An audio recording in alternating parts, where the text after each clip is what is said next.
Bonsoir tout le monde, bonsoir chez vous et merci d'être à l'écoute et de nous attendre pour notre émission Racontase littéraire avec ma charmante Kelly. Bonsoir Kelly. Bonsoir Koulsoum, et oui, bonsoir à toutes et à tous. Très heureuse, toujours très heureuse et partante pour partager ce moment littéraire avec vous. Alors ce soir, nous allons raisonner, ce soir, nous allons vibrer, ce soir, nous allons parler d'une musique un peu spéciale parce que nous avons l'honneur et le privilège donc d'avoir sur notre plateau Monsieur Samuel Vallée. Bonsoir. Bonsoir Kelly, bonsoir Koulsoum. Bonsoir Samuel Vallée. Alors, pour vous présenter un peu à ceux qui nous regardent, j'ai vu que je vous ai rencontré avec Kelly au salon de l'étang salé, non, de Leclerc. De Leclerc. Hein, voilà, au salon Pays de Leclerc. Et là, vous étiez en famille. Hein. Il y a papa qui écrit aussi, la sœur qui écrit, voilà. Vous. Ça, c'est toute une famille. Une histoire de famille. Une entreprise familiale. C'est une entreprise familiale. J'étais ravie donc de faire la connaissance de tout le monde. Et ensuite, vous nous avez parlé avec Kelly de cette musicothérapie. Moi, je le découvrais à ce moment-là. Et j'ai vu aussi que vous vous présentez, enfin que vous êtes présenté comme un consultant mentaliste. Alors là, c'est la première grosse question. Exactement. Qu'est-ce que c'est? Bon, c'est une de mes cordes, on va dire. Voilà, j'ai commencé par ça. En fait, j'ai commencé le mentalisme parce que je me suis intéressé aux neurosciences d'abord, et puis à tout ce qui concerne en fait le fonctionnement du cerveau et voilà les effets que le cerveau peut produire sur nous, comment il peut nous induire aussi en erreur, etc. C'est un domaine qui m'a passionné. Ça a commencé quand j'étais petit, le jour où en fait j'ai fait ma première prestation de piano. Je devais jouer au piano en fait devant un public. C'était vraiment ma première représentation. J'étais pas spécialement stressé, on va dire. Voilà. Moi, je le prenais vraiment comme ça venait dans l'instant présent. Et puis en fait, ma prof de piano s'est approchée de moi juste avant le début de la prestation en fait, et elle m'a soufflé à l'oreille surtout ne t'inquiète pas, ne stresse pas, tout va bien se passer. Et en fait, quand elle m'a dit ça, bizarrement, j'ai commencé vraiment à stresser. Je me suis posé plein de questions. Enfin, je me suis dit mais pourquoi elle me dit ça? Qu'est-ce qui se passe? Il y a dans la salle, il y a un enjeu. Enfin, je me suis senti jugé. Enfin, je me suis laissé traverser par plein d'émotions en fait. Et là, je me suis dit c'est bizarre. Elle me dit en fait de ne pas m'inquiéter et je m'inquiète. Donc je me suis dit il y a un problème avec mon cerveau, il n'a pas compris en fait le message. Et c'est plus tard, du coup, ça m'a donné la passion un petit peu des neurosciences et de comment fonctionne le cerveau. Et plus tard, j'ai continué dans ce domaine à me former, à expérimenter des choses. Bien sûr. Et j'en suis venu vers le mentalisme, qui est simplement, c'est pas un mentalisme de spectacle, hein, c'est un mentalisme qui consiste simplement à comprendre les mécanismes du cerveau pour pouvoir l'utiliser dans différents domaines. Déjà, mieux se comprendre. Exactement. Voilà. Merci. Bien, bah oui, parce que alors justement concernant donc cette anecdote depuis l'enfance, donc on comprend maintenant votre adhérence par rapport à ces histoires de vibrations et comment justement les êtres humains en fait sont tous des vibrations en continuum quand même. Ça, c'est quand même au cœur de votre écrit, surtout donc dans votre bouquin là qui s'appelle Vie. Donc vie pour vibration, information et énergie. Donc si on comprend bien, on est des vibrations connectées, si je comprends bien. En fait, d'où ça est vibration, voilà. Tout est en mouvement. Quand on regarde dans l'infiniment petit ou l'infiniment grand, tout bouge tout le temps. C'est-à-dire que ce soit au niveau de l'atome ou plus petit, du quark, etc., n'importe quelle particule, elle est toujours en mouvement, elle bouge. Donc nous sommes faits de molécules, d'atomes en mouvement en permanence. Donc quand on a conscience de ça, on a conscience aussi du coup que tout bouge tout le temps et que rien n'est figé en fait. Donc ça veut dire qu'on peut agir sur les choses et transformer toujours les choses continuellement. Alors j'ai vu aussi que vous avez écrit plus de 10 livres, hein, et vous avez écrit énormément de livres. Alors moi, j'ai eu la chance de lire celui-là, Réaccorder son corps. Et quand on voit l'image, on a ce violon, hein, c'est un violon, et qui se connecte. Et donc on peut vous expliquer par plusieurs manières, plusieurs techniques que vous pouvez pour sauver son corps. Alors, peut-on sauver son corps du stress, de la maladie, sauver son corps? C'est une manière de le formuler, mais comme on vient de le dire, tout est vibration. Donc du coup, les ondes sonores sont des vibrations. comme les ondes électromagnétiques, ce sont des ondes qui peuvent agir donc sur ces atomes, sur toutes les particules de notre corps. Et avec le phénomène de résonance, la résonance, c'est quand il y a une fréquence d'un côté qui vibre, eh bien, toutes les autres fréquences qui sont exactement les mêmes, parce qu'on est entouré de plein de fréquences différentes, graves, aiguës, pour simplifier, voilà. Eh bien, quand il y a une fréquence identique qui entend celle qui est en train de vibrer, elle se met aussi à vibrer. C'est pour ça qu'on appelle ça une résonance. C'est quand deux fréquences donc, se mettent à vibrer ensemble parce qu'elles partagent la même fréquence. Et bien, sur le corps, on peut agir de la même façon avec des sons. C'est-à-dire en produisant des fréquences, donc avec différents appareils, eh bien, on peut mettre en résonance des atomes, des choses dans notre corps et mettre ces choses en mouvement. Voilà. Et en les mettant en mouvement, eh bien, on va restructurer tout un tas de choses dans le corps. Parce que vous savez que le corps, en plus, est composé à 70% d'eau. Il y a plus de 99% d'eau dans une cellule. Et l'eau est un moyen de propager les vibrations très rapidement, même plus que dans l'air. La vibration, par exemple, se propage beaucoup plus vite, à peu près 3 fois plus vite dans l'eau que dans l'air. Donc l'eau est un support privilégié, on va dire, pour la vibration sonore. Et donc, voilà, on va agir sur le corps, on peut agir sur le corps avec les sons. D'accord, donc c'est pour ça qu'on nous recommande de boire beaucoup d'eau. Notamment, oui. Bien Connecté. s'hydrater, c'est toujours important. Et que l'eau guérit, ça se dit aussi. L'eau contient beaucoup d'informations, elle est indispensable au corps, elle est indispensable à la vie sur Terre. D'ailleurs, ce qui est intéressant, c'est que sur Terre, il y a autant d'eau, il y a 70% d'eau sur la planète, je ne sais pas si vous le saviez, que dans notre corps. Donc il y a des relations comme ça qui sont intéressantes. Donc la vie de la planète, c'est aussi l'eau, bien sûr. Et dans l'eau, il y a l'oxygène et voilà. Et donc, dans Vie, justement, vous parlez beaucoup de la maîtrise des émotions, enfin, je dirais pas la maîtrise, plutôt accepter les émotions telles qu'elles sont, pour justement essayer donc de se connaître, de se connaître de l'intérieur, pour pouvoir être justement en connexion avec l'autre de l'extérieur, enfin au niveau des relations humaines. Donc en fait, vous vous inscrivez dans ce qu'on appelle le développement personnel quand même. Enfin, là, alors j'aime pas ce mot développement en tant que tel, parce que...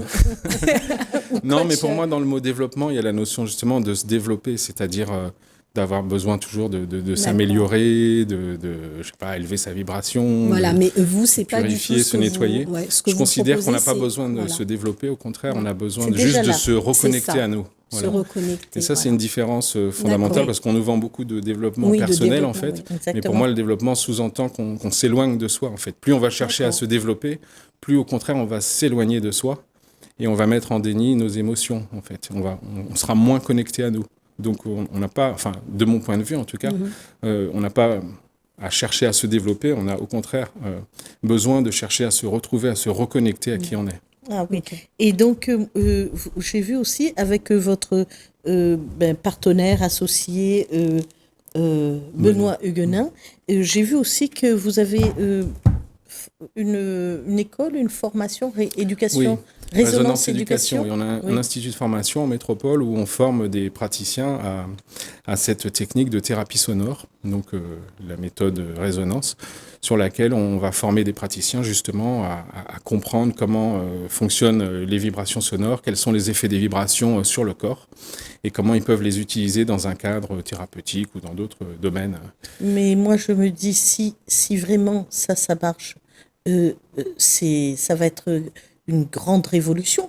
Et est-ce que tous nos médicaments, tout ça, qui peut-être ne serviront plus à grand-chose, parce que si notre corps nous répare soi-même, si j'ai compris qu'on pouvait lui demander de se réparer. En tout cas, lui faire confiance. Oui, on rentre quand même comme vous le dites, dans une autre ère, peut-être. Oui, enfin, la médecine sonore, c'est quelque chose qui existe déjà, qui est de plus en plus étudié par même des grands laboratoires. Maintenant, nous, on n'entre pas en concurrence avec la médecine allopathique ou autre. On n'est pas là pour soigner. Ça, c'est des mots que je ne connais pas.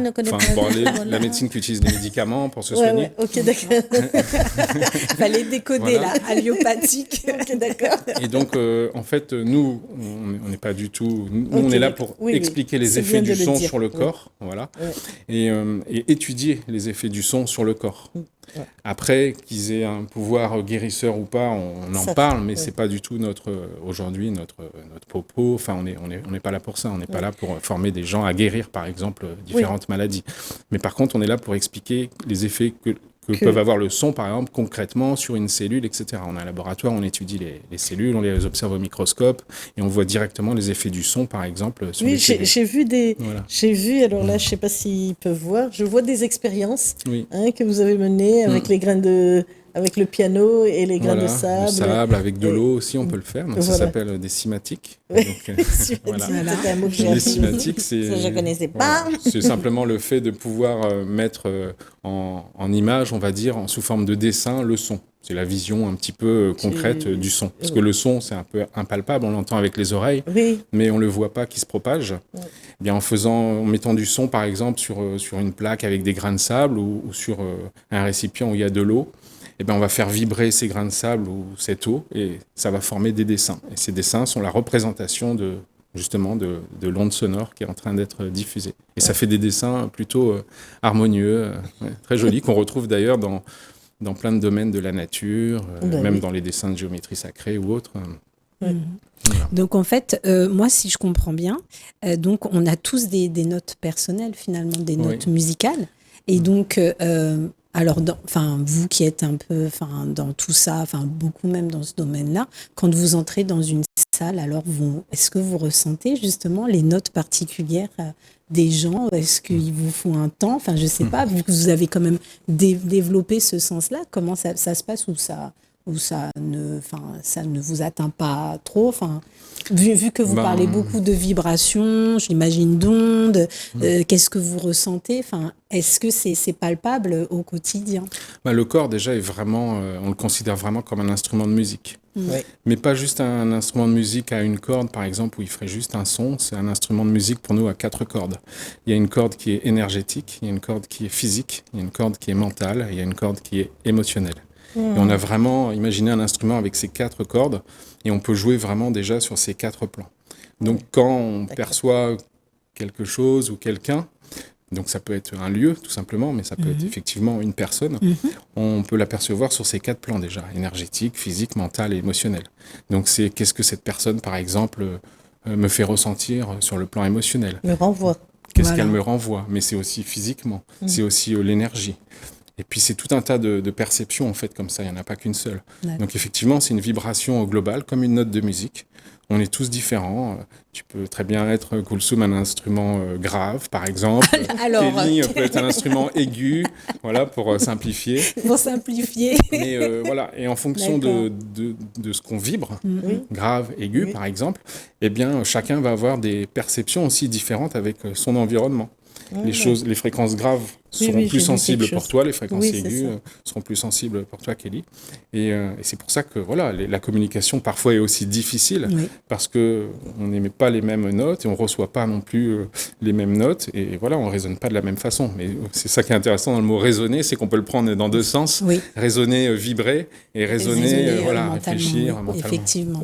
Et bien là, à la lecture, j'ai vu que vous nous expliquez un peu, on voit qu'on est en Inde, qu'on est chez les Tibétains et que toutes ces musiques ancestrales peut-être, tout ce qu'on a appris avant, servait à quelque chose. Et puis à un moment, on les a oubliés peut-être, ou on les oublie, je ne sais pas comment ça se fait qu'on n'a pas perpétué, puisque j'ai vu que ce soit en Afrique, au début là, de votre livre, vous passez tous les continents et un peu partout, il y a eu cette relation entre le son, les vibrations, les résonances, et ou des chamans, ou peu importe comment on les appelle, et qu'ils servaient quand même à aider les gens à être mieux, le bien-être. Voilà.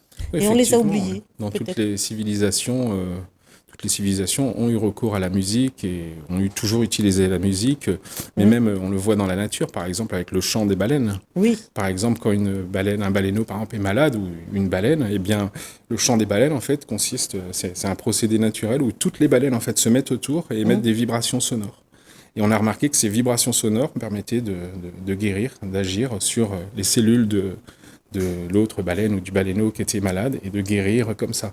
Donc déjà, c'est un processus la nature connaît, les animaux connaissent. Mais que nous, littéraires, Voilà. on a des voix. Et que ensuite les différentes civilisations ont appris, Oui. voilà, simplement en observant, hein, parce que la science c'est avant tout de l'observation.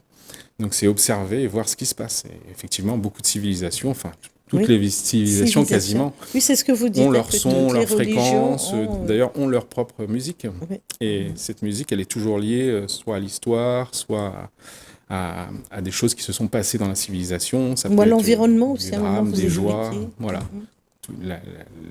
Les civilisations ont construit leur musique. En fait, je ne sais plus qui le disait, mais bon, je ne retrouve plus son nom, mais quelqu'un disait que justement, si on veut connaître une civilisation, il faut écouter sa musique, en fait. Oui.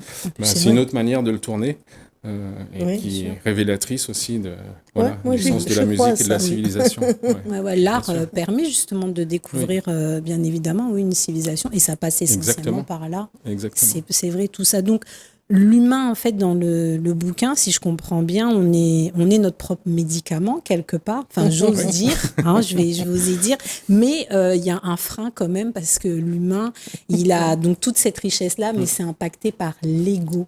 Oui. Voilà, donc c'est un peu au cœur aussi de ce bouquin-là.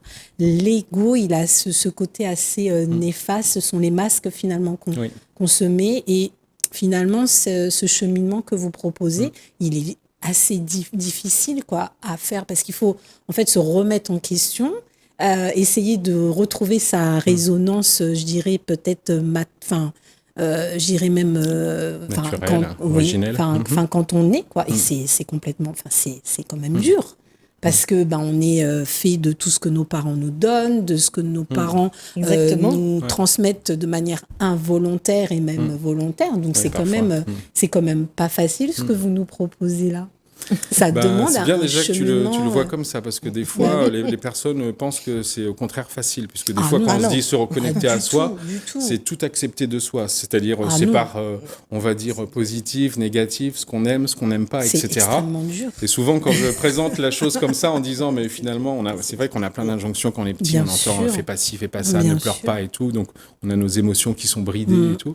Et à un moment donné, quand on dit, mais au contraire, il faut tout accepter, que je sois comme ci et comme ça, que je sois à la fois bien et mal, gentil, méchant, etc. Vraiment s'accepter intégralement. Et bien des fois, on peut penser que c'est justement, c'est facile. Dans ce cas-là, on dit qu'on est bien et mal, on est méchant et gentil, et puis il n'y a pas de problème, et Ah non, tout va bien. je pense pas que ce soit ça. Et en fait, c'est voilà, super effectivement, réducteur. c'est Ça demande très difficile de s'accepter entièrement finalement, parce qu'on met des masques. Et on met des masques pour paraître ceci, pour paraître cela, voilà, pour se donner une image, pour être accepté. Au final, ça revient à être aimé ou aimer. C'est la même Aimer chose. et être aimé, on revient toujours à ça. Et pour être aimé, eh bien, on va enfiler tout un tas de masques pour se donner un personnage et tout. Effectivement, l'ego, lui, il est là, c'est Pour notre nous le conscient, rappeler. pour nous le rappeler, voilà, et il nous met tout un tas de barrières pour nous dire non, tu ne seras pas comme ci, sois plutôt comme ci, etc.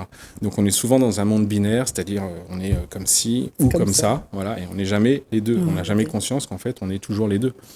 Et dans la résonance sonore, par exemple, dans la loi de la résonance, on voit qu'il y a toujours cette polarité, plus et moins, en permanence, mais c'est pas l'un ou l'autre, c'est toujours les deux en même Les temps. deux en même temps, ouais. Voilà, c'est toujours les deux en même temps, ça c'est très important. Oui. Et je ne sais pas, parce que le temps tourne aussi. On a un peu de temps. Vous avez pensé à amener quelque chose qui vous caractérise, parce que Oui, alors c'est le j'ai- concept Voilà. de J'ai l'émission. cherché, c'était compliqué d'emmener un piano.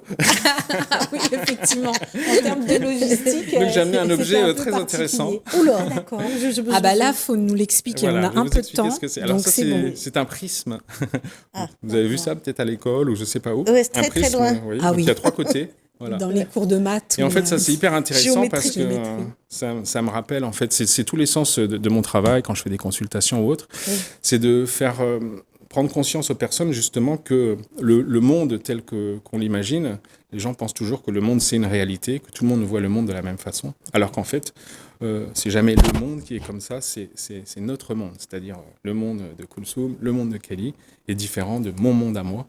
Et tout ça passe par notre propre regard. Et en fait, la fonction du prisme, c'est ça. C'est quand on regarde d'un côté, on voit une certaine face de la réalité. Quand on regarde de l'autre côté, on a une autre perception de la réalité, et ainsi de suite. il faut se rappeler en fait en permanence que quand tout ça, c'est le monde. une scène en elle-même, en fait, elle est plutôt neutre, mais c'est la façon dont on la regarde qui va lui donner justement du sens. Et comme chaque personne a un regard différent, eh bien, on n'a jamais la même scène. Ça répond aussi un petit peu à ce que tu disais sur l'ego. C'est-à-dire que la façon dont on va regarder quelque chose va nous faire penser que cette chose est comme ça. Et on va vouloir d'ailleurs que tout le monde pense comme nous. Et c'est comme ça que les groupes se forment aussi. Mais en fait, moi, mon objectif, c'est de amener le doute chez les personnes et leur dire, mais non, il y a d'autres manières de regarder. Arrêter les certitudes. Les certitudes ne conduisent qu'à ceci ou cela, donc un monde binaire. Mais le doute va nous permettre de voir qu'il y a plusieurs façons de regarder les choses. Et souvent, les gens sont focalisés dans une vision. C'est leur croyance, toute leur vie, ils vont penser comme ça. D'ailleurs, en pensant toujours dans une direction, la vie nous amène justement la preuve de ce qu'on pensait. Comme ça, on pourra dire, ah ben, tu vois, j'avais raison de penser ce que je pense, c'est comme ça. Samuel, il faut qu'on t'arrête, en fait, merci. Parce que... En tout cas, merci pour ces regards sur la vie. Vous avez bien compris qu'il faut essayer de vibrer de manière, je dirais, constante. Voilà, ce sera donc le message un peu réducteur parce qu'on a très peu de temps là. Se reconnecter à soi. Voilà, se reconnecter à soi donc de Monsieur Samuel Vallée. Merci Koulsoum. Merci à vous. Merci encore Samuel et merci à vous de nous avoir suivis. On se retrouve bientôt pour d'autres aventures littéraires.